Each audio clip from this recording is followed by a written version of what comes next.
In this video, I wanted to quickly describe why I repeat myself in some of these details. Like I said, I'm trying to get all the real events of my life down so that we can put them in order in an autobiography before I die. Also, maybe I actually get the help I need for once. What would be an apartment? I would need a mailing address, a phone, a decent doctor, and epilepsy medication better than what I'm getting. And it would be best if I drove as well. So if I get those, driving would be available. Now, the reason I describe things in the way I do is I'll give you an example. If I tap a table like this, lightly, or like this, let's say that was the action. Or let's say I have a friend and I just bump him in the shoulder like that. Like, hey, buddy. I like it, like a little tap. Hey, buddy. Now, when describing that without any video, you could say, oh, he hit his wife. If I was giving my wife a, hey, that's a good one, and gave her a light tap on the shoulder, hey, that's a good one, that's our thing. You know, she smiles, that's our thing. But then you're describing it later, and somebody else says, oh, he hit his wife. No, that wouldn't be a good description of it. So let's try a little better. Oh, well, he hit her on the shoulder with a smile. No, that still could give the wrong idea. Well, he gave her a tap on the shoulder while they both smiled. Little better. Okay, let's try this with the best detail. So the action is like you described, you know, your tap, hey, buddy, yeah, well, that's a good one.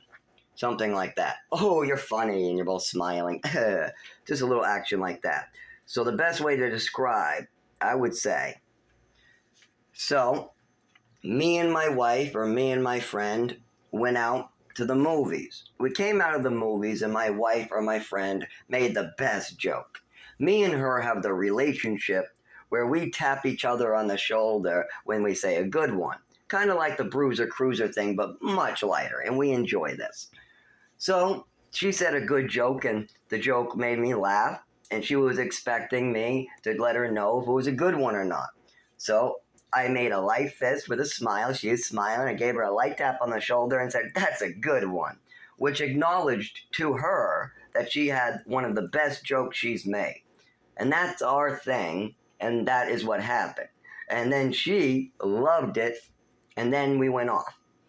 Whatever. So now you have more detail to work with.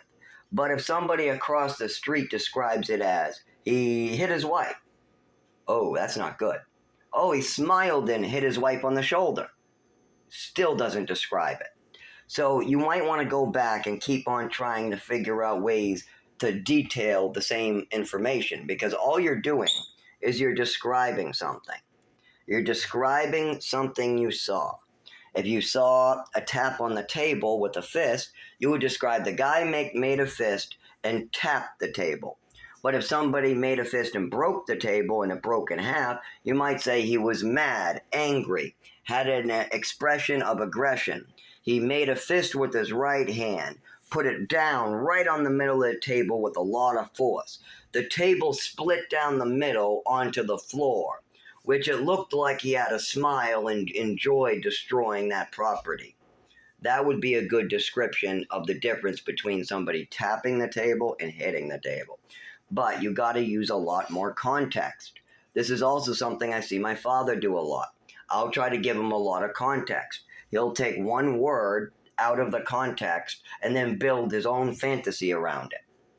Like the swimming medal is an old example. There's so many hundreds of newer ones, but we use that. I show my father that I won a mother, that I won a swimming medal in the orphanage. So they take the swimming medal and they take it out of context. They say, instead of me winning it, now I stole it.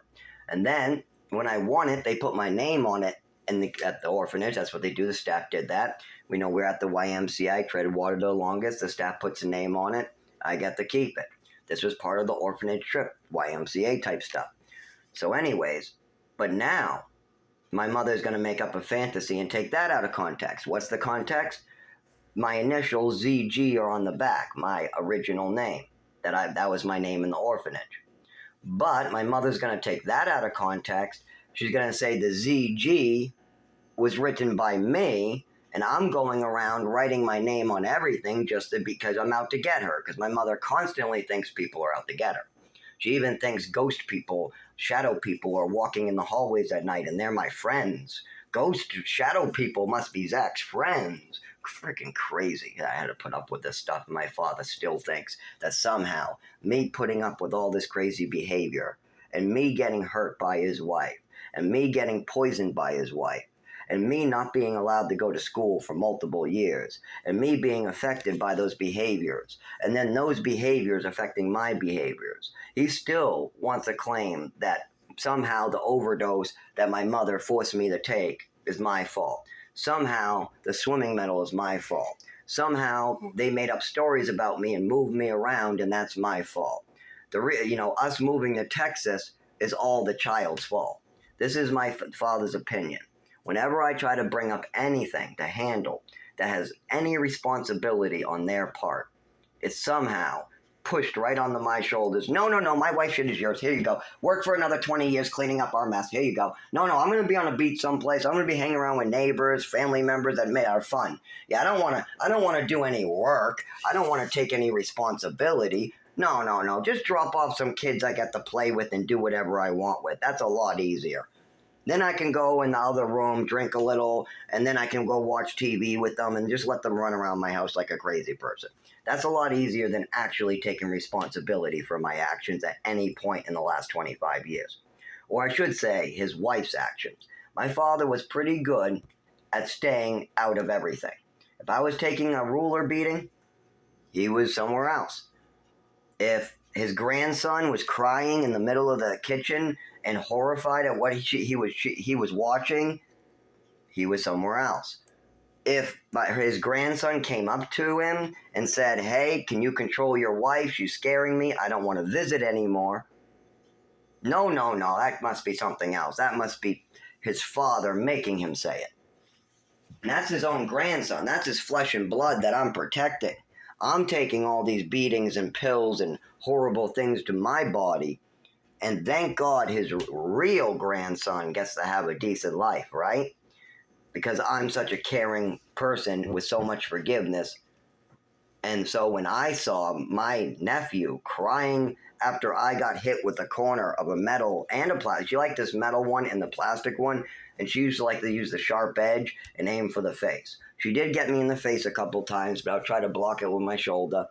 My nephew had to watch this sometimes, and he would cry. But instead of me being worried about me getting drugged, beat, and all that, my only thought was, I got to protect my younger nephew from this. And I came up, it's okay. This will never happen to you. It always happens to me, but it will never happen to you. It's okay. It's okay. I get it. I'm the one who gets it. You're not going to get it. Okay? This won't happen to you because I'm here. She'll attack me instead. And that was pretty much what we witnessed year after year. She also trafficked me around the country, cutting off all doctors, teachers, and family after she destroyed my health. She originally tried to make me disabled, but she was starting to get caught. So she stopped, brought me to Texas, but then I was talking to the doctors about my physical health. I was 7 years old or so, 8 years old. I think I was 8. And she didn't like this. My mother did not like me asking for help. I had some twitching, some coordination issues. This overdose scared the living shit out of me. My body's still not acting the same. So I brought this up with a primary care in Texas. But shortly after that, my mother got rid of me, cut off the teachers, cut off the doctor, and just sent me up in the mountains in New Mexico. Now, I had no teachers and no doctors for about 2 years after that.